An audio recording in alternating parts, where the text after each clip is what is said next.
Hello, this is the Porgcorner with your hosts Mark and Steven. We talk comics, film, books, television, science, and gaming. We come from different nerddoms. Steven lives and breathes Star Wars, and I'm a Superman and DC fanatic. We also touch on the Marvel Universe and other sci-fi and fantasy franchises. Now, let's get to episode 16, our Lion King remake review.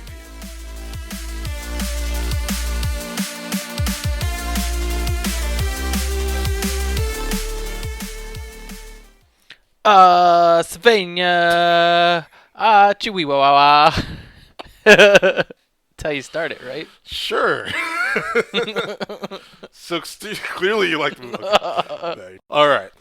This CGI remake of the classic Disney film features mainly new voice actors, but with one prominent returning actor, which is James Earl Jones. He's back as Mufasa. Oh, yeah. Donald Glover plays adult Simba. Beyonce plays adult Nala. Chiwetel Ejiofor plays Scar. And the major cast is rounded out with Seth Rogen as Pumbaa, John Oliver as Zazu, and Billy Eichner as Timon. This remake, the Lion King remake, just about follows the original film beat for beat, with some minor dialogue changes sprinkled throughout, mainly involving the comedic characters like Pumbaa and Timon. Mm-hmm. So, Steven, before we even get to discussing the remake itself, what were your thoughts on the original when you saw it as a kid? Is there a lot of nostalgia involved with this film for you, the original? Yeah, so the original animated version of this movie, I remember going to a local movie theater. It was the middle of the afternoon on a Saturday, or maybe the early Saturday morning. It was the first showing of the day, I believe, and we were first in line, and I just remember that so vividly because it was one of the first times that I was actually like focused on being in line for something like ahead of time. And it was just a big deal. I remember the TV trailers were out on it and everything, and then we got to see it, in theaters, and it was just one of those early movies you kind of remember as a kid. Right. I should have mentioned that the original Lion King film came out in 1994. So for me, I was 6 years old when I saw it, and like you, I remember going to a local movie theater with the entire family to see this film. Mm-hmm. But like we saw all the Disney films. Sure. Yeah, we saw all of them. Yeah. All those in the 90s in the same manner. But like you said, it's one of the first I distinctly remember going to. There's definitely nostalgic value. For me personally, I feel like I do love Lion King like everyone else, but my favorite Disney film is Aladdin. And I just remember the feeling that movie gave me as compared with Lion King, where I like the songs, Yeah. Pretty much. Yeah, no, I agree. So one other question I had kind of related to the original, Stephen, is when they announced the remake a few years back, what were your thoughts when they were announcing this remake? Did you want to see it? Were you like, oh, that's... I was super nervous because we'd all seen Jungle Book. Yeah. And that was kind of underwhelming. Okay. It was a good movie. Yeah. But I couldn't, I don't know. Just like the animated movie, it was hard to kind of sit through. It's not a super attention-getting movie or story to be told. So maybe that also didn't help Jungle Book. But I was worried about the CGI, because the CGI in Jungle Book was just not as impactful as you'd want it to be. Yeah. So, I mean, do you have like general thoughts on all these Disney remakes? Because not only the CGI remakes, but you also have the live-action ones like Beauty and the Beast that they've just been pumping out. Yeah, I mean, I think what's happening, and a couple other industries have been doing it as well, we're in this mode of nostalgia. And I think that they're profiting on that from us. We're all like, oh, do you remember when we were kids, when this was happening, like before cell phones, before all this, before technology was so in your face all the time? And I think that that's kind of what's been happening, and I really do enjoy it. Yeah. I mean, we're all having a good time. Even the box office numbers show that. Right. I'm just hopeful that they continue to do what they're doing, which is keeping it very close to the original. Right. Like Beauty and the Beast was amazing. And they did a great job of the live action version because it was very, very close to the animated version. Yeah, and that actually leads into what I was going to mention next, which was kind of like, do you feel like this remake, the Lion King remake, did a better job sticking close to the original than perhaps maybe the Jungle Book or even Beauty and the Beast? Do you think this was more in line with the original, and did it give you that same kind of feeling?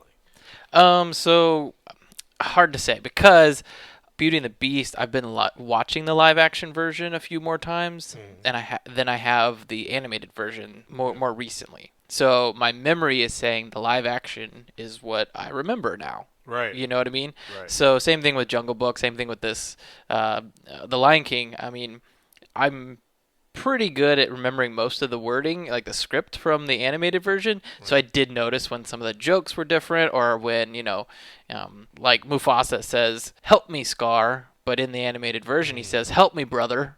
Right.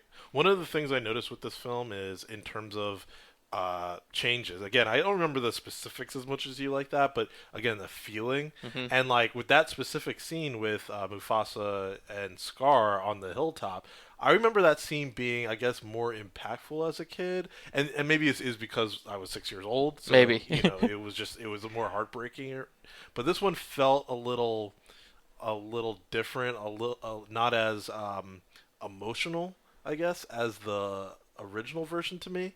Hmm. And I just think it might be, and it goes to a question I'll ask later on, but I think it might be kind of the CGI element of things, where it's easier to animate Yeah. emotions when you're like drawing them than Hmm. it is with live I'll action. I'll give you that. I mean, there was times when, like, I know in the animated version, their eyebrows kind of, you know how you can speak with your eyebrows and never Right, say a word, and they were able to. You could do that when you draw, like, just like you're saying.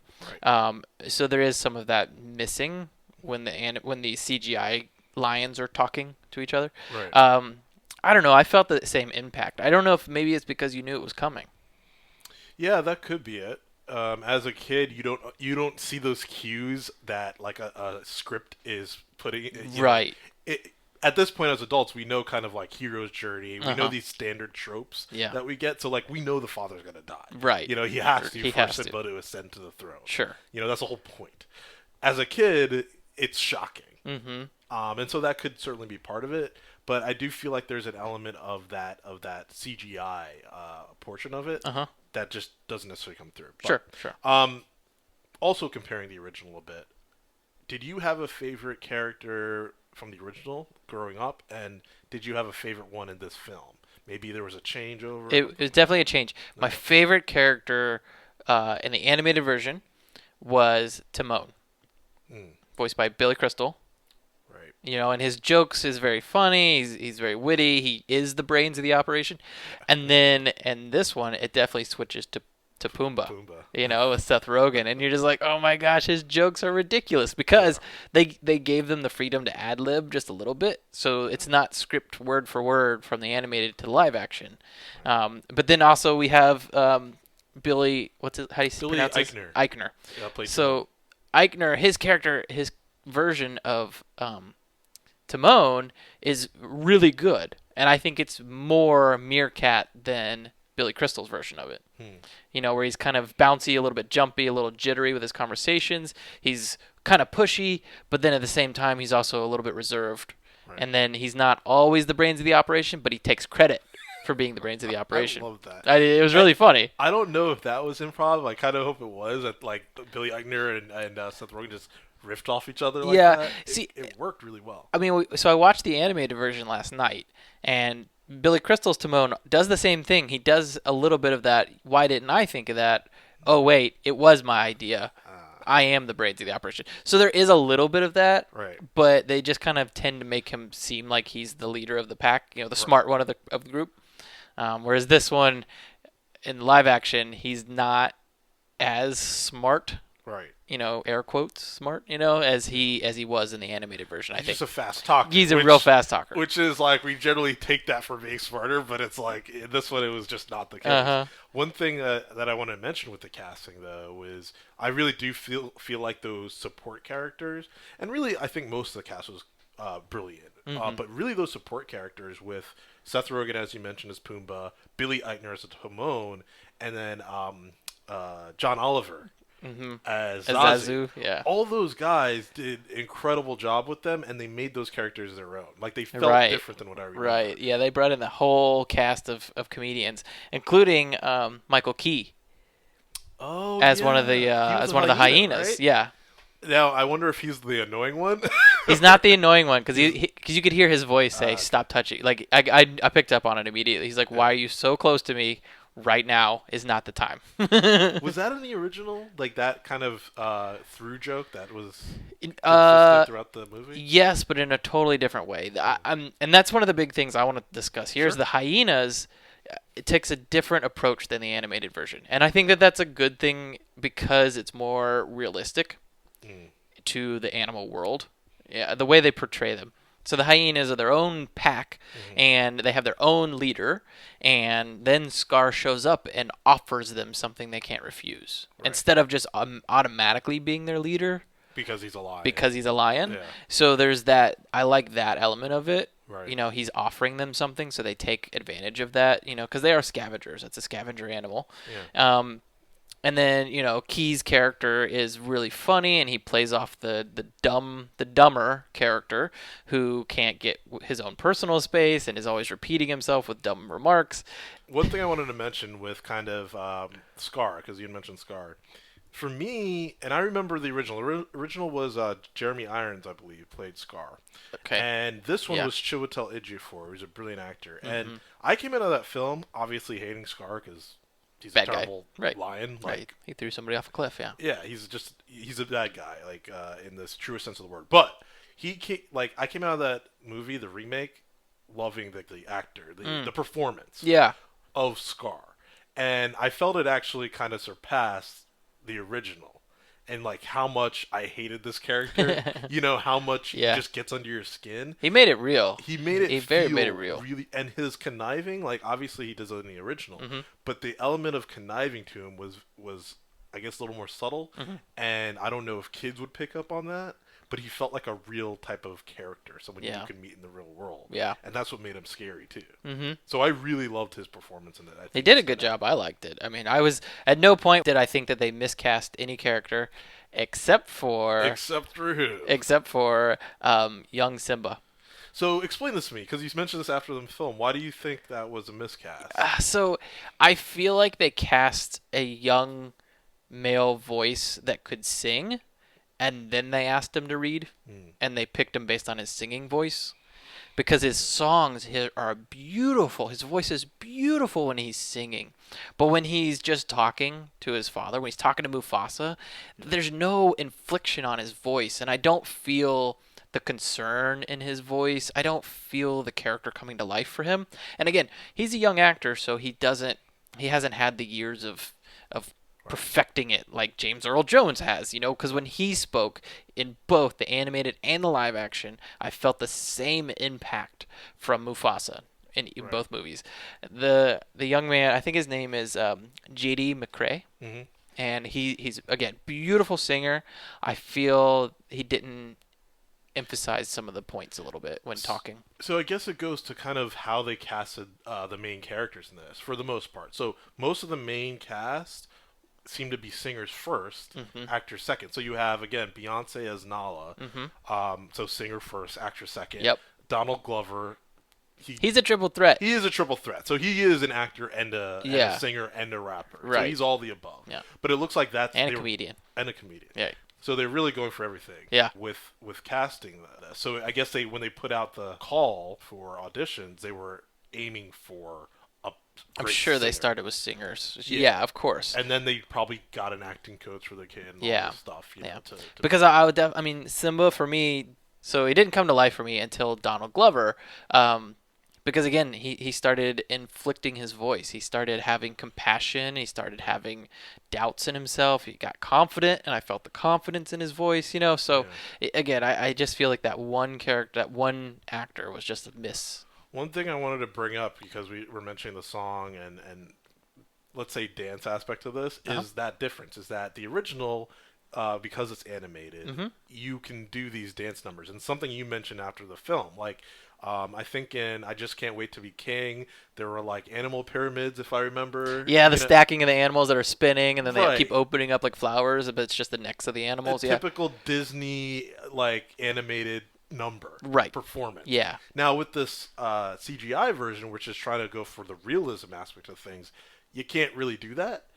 And I mentioned it to you when we were discussing. There was something missing with the musical elements to me in this film, and I think that's what it was the dancing, lack of dancing. yeah. I think we agreed that it was kind of like not that it was like missing something, but kind of more like because it wasn't a musical dance number or they didn't have the full spectacle to it, that it was just kind of like a standalone song that was just happening during the Right. movie. Right. It Yeah. doesn't feel like a number. When you see any Disney movie throughout Hmm. all the years it's existed, like you know the musical number's coming up. They'll have Yeah. like a piano start Right. and Because like they did that with like in Beauty and the Beast when they yeah, did Be Our Guest. You right. know, all of the animated utensils and everything came out and danced, and they did that one. They did shot for shot the Right. scene, and they added a little bit more to it, but they did it Right. shot for shot, and it looked great. I think again a creative choice between what they did with the live action Beauty and Beast versus the pure CGI here, and even the kind of mix with Jungle Book Yeah. where you had live action and CGI, and like Hmm. they made the creative choice that we want the lines to look as realistic as possible, Right. like no cartoon elements, pretty much. Hmm. And I felt that was maybe a negative at times in this film because of the dancing and also some of the animation with the like the actual singing. Hmm. So like when Timon would sing, for instance, like Hakuna Matata, like I could notice the jaw looking weird when he's like, Yeah. you know, when he's animated. Right, because it was so real, and then all of a sudden he has to have lips to Right. sing, and he becomes lipped, and then he's not lipped anymore. Yeah. And these seem nitpicky, but it goes to an overall feeling that there was something missing for me from this film compared to like the Hmm. original, and that would be, I think, Yeah.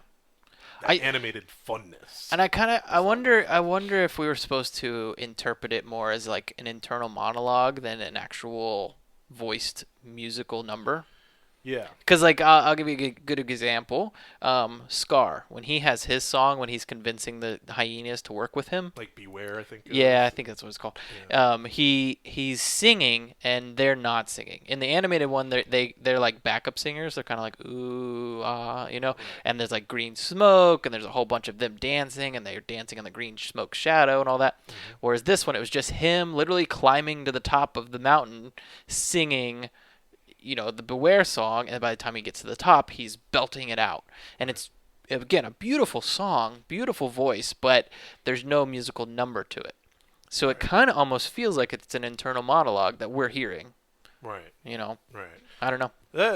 And again, it goes to a creative choice that Mhm. John Favreau, the director, and the team behind this film decided to go with, Yeah. for this film. Yeah. And let me just be clear. Like I think overall it works. Like I think it's a really good remake. What they did, I just felt like it could have been a little bit better with those aspects. So one other kind of related question. We were just kind of talking about it. Do you feel there was a bit of a uncanny valley or weirdness to the CGI that made it kind of hard to get around, or do you feel like it was they did a good So job? I couldn't. So we saw it on the world's largest IMAX screen, right? You took me to the world's largest IMAX screen. I don't know how big it. I don't know if there's one bigger than it or not, but it's huge. It's one of the largest. Okay, so I couldn't tell if it was CGI that was that my eye couldn't pick up on, or if it was the fact that the lion's head was like 4 stories and I couldn't see all of it at once. So you kind of have to move your you whole kind of have head to move your just head to kind of see like everything. absorb the full image the whole time. But I do get what you're saying. Like there was a little bit because their mouths are moving. Again, they don't have lips. Right. Whereas in the animated one, again, they didn't really draw lips on them, but when they would say "ooh," their mouth would close up to a smaller opening, Like and a they'd say human. "ah," Yeah. their mouth is wider. So that's how you draw animation. But you can't do that with a lion's mouth that just opens and closes. Right. They don't have lips; they just have jowls. Right. And we're used to growing up with these films. Like anyone who grows up watching animation, they exaggerate even human figures, and like one of the hyenas has in the animated one the tongue hanging out right of his head Yeah. all the time. Yeah. Like you just can't do that with CGI, Yeah. and so I get that. So one other thing I wanted to ask was if you had actually a favorite musical number from the original and from this. I certainly have my favorites. Not from the animated one, but like from the live action one, I was immediately blown away when they started "Can You Feel the Love Tonight," Yeah. and it was Donald Glover and Beyonce, and as soon as they both started singing, like literally my head exploded. I was surprised how well they did that. I Mhm. guess I wasn't expecting them to do as good a job as basically the original. That's what just a different type of version. Yeah. But it felt really, really good. It With did. It literally felt like they had just hired Donald Glover and Beyonce to come out at like a holiday concert, hmm and we're like, "Can you guys just sing Can You Feel the Love Tonight for us? This is Disney. We'll pay you." And they're like, "Yeah," and then they did it, I and it would was totally, just so amazing. I would totally pay for a Beyonce Donald Glover concert just repeating that song. Just What I think one of my favorite, and I just realized that because we were talking about after the movie the other day, that this is not an original Disney song. I think it's the only one, which is "In the Jungle, the Mighty, the yeah, Lion yeah. Sleeps Tonight." The Lion Sleeps Tonight. I Yeah, didn't know that was not a Disney song. yeah, I had no clue. yeah. And that's like my favorite of the original and of this one. Okay. And I wanted it to keep going when they were they like because the animals come in one by one Uh-huh. and they join in. Yeah, yeah. And I love that aspect of it. But yeah, I learned something during the movie. Okay, so overall thoughts on the Lion King remake. What do you think overall? I love it. I think they did a really good job. I think what they were trying to accomplish was to create a very realistic movie. They were trying to say, this is how animals walk. This is how animals, if they could talk, would talk. Mm-hmm. This is how they would interact with each other to create the circle of life Mm-hmm. and to keep unity. I really, really liked it. I think they did a great job.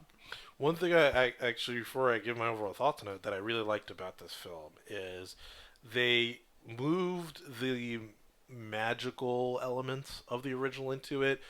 The father, Mufasa, talking from the grave, from the stars in the storm. Yeah. The chimpanzee guy with the Uh-huh. staff. There's a certain Rafiki. mystical. What was his name? Rafiki. Oh, I never even knew his name Yeah. actually. Well, yeah, he was great in this. Too, He just was. like the He original, was. But that mystical feeling, Hmm. I really liked, and it goes to also something a lot of people noticed with Black Panther back last year. They're like, "Oh, there's some Lion King in this," because they had the whole realm of the kings. Yeah, in Black yeah, Panther. yeah. So it's straight from Lion King. Absolutely. I mean, yeah. It's If just- it works, it works. It right? worked really well. Yeah. So my overall thoughts were, I really did like this remake. I think they, for the most part, nailed what they needed to do. Just like anything, it could go for some slight improvements. I think mainly with those musical numbers for me, including some dancing, that type of thing. But I really like this remake. Next up for me, I still have to see Aladdin. You still have to see That's Aladdin. Yeah. No, so I mean, let's debate this musical number thing just a little bit. I feel strongly that they made the right choice because they kept it real. They were trying to keep the realism. Let's say you're skipping down the street singing your favorite song. You're not gonna all of a sudden bust out into a musical number and have choreographed dancers behind you, right? That's real life. It doesn't happen. Maybe you don't. Right. West Side Story. Yeah, there you go. We're But talking about a film about talking lions. So. no, I know. I'm You just know? saying, like he wanted to keep a level of realism, and so they were able to have choreography in reality. So, for example, like the two cubs are running through the water, and they're running by the giraffes, but they go by them one at a time, and with the rhythm of the music, each giraffe lifts his head, Right. and that does happen in the animated musical number, just Right. at a different point. And so they were able to create some choreography from reality. That I think it was the second song. I just can't wait to be king. Mm-hmm. Where that was the closest this remake came to having that dance number. Mm-hmm. Everything else was, as you said, a lot more going for the realism aspect of Yeah. things. And while maybe it was not my personal favorite song of it, out of the entire film, that's probably the one that made the most impact because they had that choreographed dancing. And at the end of the song, when they're finishing up, they do the typical musical thing where they have the ensemble Mm-hmm. behind Simba and Nala.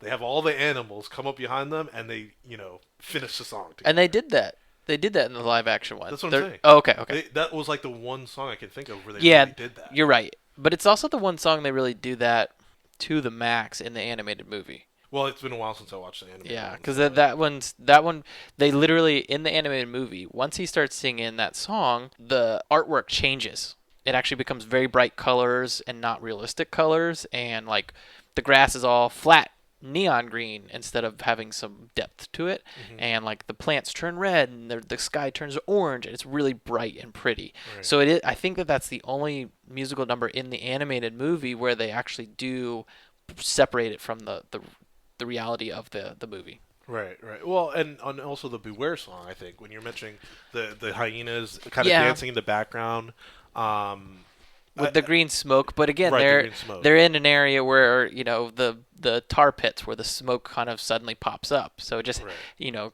again, Yeah. it's just animated. Yeah, again they did a really good job. Yeah, It's just one of yeah. those minor. It's really a minor It complaint. really is really minor. Overall, I really like this remake. Hmm. So, and I've actually been a fan of pretty much all the Disney remakes I've seen so far. So I think Yeah. they're doing a good job. So this movie before we went and saw it, it was starting to get mixed reviews. And I didn't look at any of those reviews to see why they were so mixed because Yeah. as soon as I saw it, I was like, this is amazing. I don't understand how anybody could dislike this.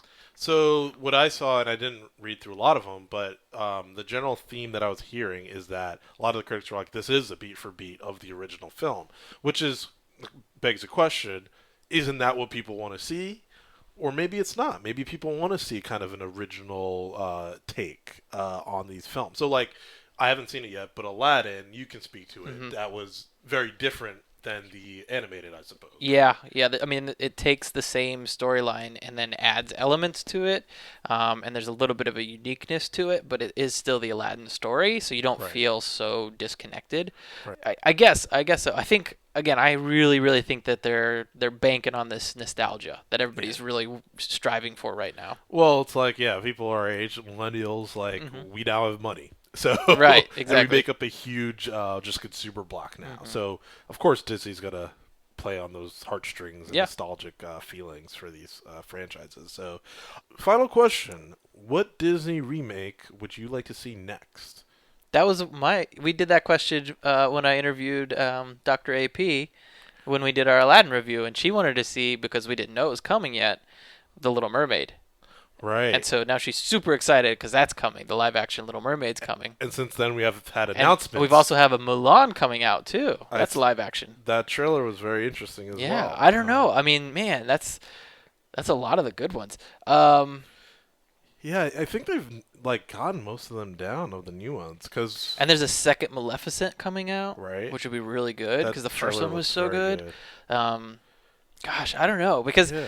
I don't know. I just kind of want to see what they throw at us. Honestly, I like the surprise of what they do. They did. I think they did. I haven't seen it. They did Cinderella a couple years ago, I think, but it wasn't as they didn't advertise it as much as like Lion King and Aladdin, and I'm pretty sure they did a Cinderella one. So, like listeners, let me know if I'm wrong on that.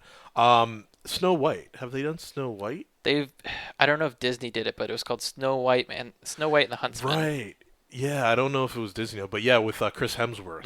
Yeah, a few years back. So I feel like most of the major ones they seem to have done at this point. So we're waiting on Little Mermaid, Mulan. Oh, you know what I want to see? Hercules. Oh, that's a good one. I love I Hercules. love that animated movie. Yes. And that has really good music too. It does. It does. I would like to see that. I would like to see that one come back shot for shot. Yeah, Not a modern adaptation. I want to see it shot for shot. that scene where he is in the town and he accidentally hits all the pillars and wrecks it. knocks down I the would whole love thing. to see that live action. I would you too. know? That'd be so great. So hopefully they announce some of those in the future. There's also things like Emperor's New Groove, El Dorado, these like kind of late 90s, early 2000s one, Yeah. Atlantis. Yeah, that's when they were starting to kind of like blanket us with movies. They're like, we got a formula. Let's just fill it in. And so they were making money, but they weren't like, Yeah. I don't know, they weren't as impactful as some I of the also early think ones. it goes to like our age because in the late 90s then we're getting into our like teenage years True. at that point, you know? So True. we're growing out of the Disney phase. So there's not as much nostalgic value behind those for people our age where maybe some viewers younger than us, some That's true. listeners younger than us actually feel that nostalgia for them. I don't know. Let us Could know. be. you Could know? be, yeah. Lion King. Up next, we got Emperor Palpatine's. Lightning round. Right. We have another round. I always forget. I don't know why you forget. Emperor Palpatine's lightning round. All right. It's trivia. It's lightning round. I know. All right. I'll remember next time. I'm sure you will. No, I won't. What character do we have today? This week's episode's topic is Daredevil. Ooh. Ooh, good do you know one. anything about Daredevil? Not a lot. Not a lot. Not Me a neither. lot. I found out a lot of fun stuff. Okay. All right. Question 1. Daredevil is known as the man without what? Fear. Oh, you got it right. Oh, you did know that one. Okay. I did know that one. I thought I was going to trick you. We'll also remember the Netflix series, so I did. Oh, watch, oh, okay, So okay, that yeah. I might get some knowledge. From Okay, that, good. yeah. It might help you. Question 2. Matt Murdock is a lawyer. What super team once fired him? Once fired him. Let's go with Fantastic Four. Oh my gosh, you got it right. Oh, that was a complete guess. So good. That was a complete guess. In my mind, I was like, Avengers, X-Men, Fantastic Four. Like those only. I know. three- I was like, what are you gonna? No, All right, it's the Fantastic Four. They hired him to look over some legal documents concerning a lease agreement, not knowing that it was a super abilities. Okay, but Matt discovers that Electro has been breaking in, and then he tracks the villain during this comic book. So the Fantastic Four fire Matt because he never did any of his work. I always wonder about that, Isn't that like funny? having a secret identity. Like, how do you ever get anything done? That's my thought too. That's a good question, man. Question 3: Who is Mike Murdock? Ooh, I think that would be his father. Wrong. Uh, Mike Murdock is Daredevil's third identity. Never heard of this. Yeah. It's Three? Yeah, it's his third identity. He is Matt Murdock's, air quotes, twin brother. He adopted this after Spider-Man accidentally exposes his identification. So his plan to get rid of this is to say, I have a twin brother. And everybody bought it. And everyone... I love comics, He just man. happens to have a twin blind brother Right. who's also a lawyer. They were like, I got it. It's like Superman in a pair of glasses, man. That must have been a comic in like the 70s. Like the Silver Age. That's It couldn't have been. It couldn't have been That's recent. amazing. Wow, that's awesome. Not even that creative. Right, it's not. Matt It's like to Mike. Like you could think of a better like. Oh man. Anyway. Oh, it's easy. All right, question 4: Who has impersonated Daredevil? Multiple choice: Iron Fist, Black Panther, or Spider-Man. Spidey. You're kind of right. Trick question. All 3 of them. Ah, that's well done. Spider-Man and Black Panther have pretended to be Daredevil several times to throw people off of Matt's trail. Okay, like friend help me out, a friend type of thing. Yeah, yeah. Got it, yeah. Iron Fist was hired to patrol the streets while Matt was in prison, and so he pretended to be Daredevil. So no one was the wiser about the glowing fists. I didn't read it. I have no idea. This is awesome. Or being able to see. Or it could have been Mike Murdock. It could have just been Mike again. Yeah. Mike can't see either. All right. All right. Final question. Okay. Your favorite one. According to Ranker.com's top 100 superheroes, what rank did Daredevil receive? I'm gonna say the top 100. So let's go with 67. Wow. You don't give him any credit. I didn't think it was that popular. Apparently he is. He's number 12. What? No. Yeah. Wasn't Wonder Woman 10 on that same list? Yes. No, that is okay. This list is so bogus. Oh my That gosh. does not make any sense. I know. All right. right. Well, I think All I right, got two right. That was not my best. Yeah, you got 2 right. Yeah, that's not You got my 2.5. best. 4, you guessed, yeah. Multiple choice. Just do Wonder Woman again. I'll get Sure. get all 5. Sure. So that concludes another episode of Emperor Palpatine's Lightning Round. I hope you had fun, and next week I'll have another character for you. Thanks, Steven. I will be ready this time. Hopefully. We'll see. We'll see. All right, so that concludes episode 16, our Lion King remake review. Please follow us on social media at the Porgcorner. That's on Twitter, Facebook, and Instagram. Leave a comment. Let us know what you thought of the Lion King remake, the original, other Disney remakes. We would love to hear your thoughts on this. And until next time, bye.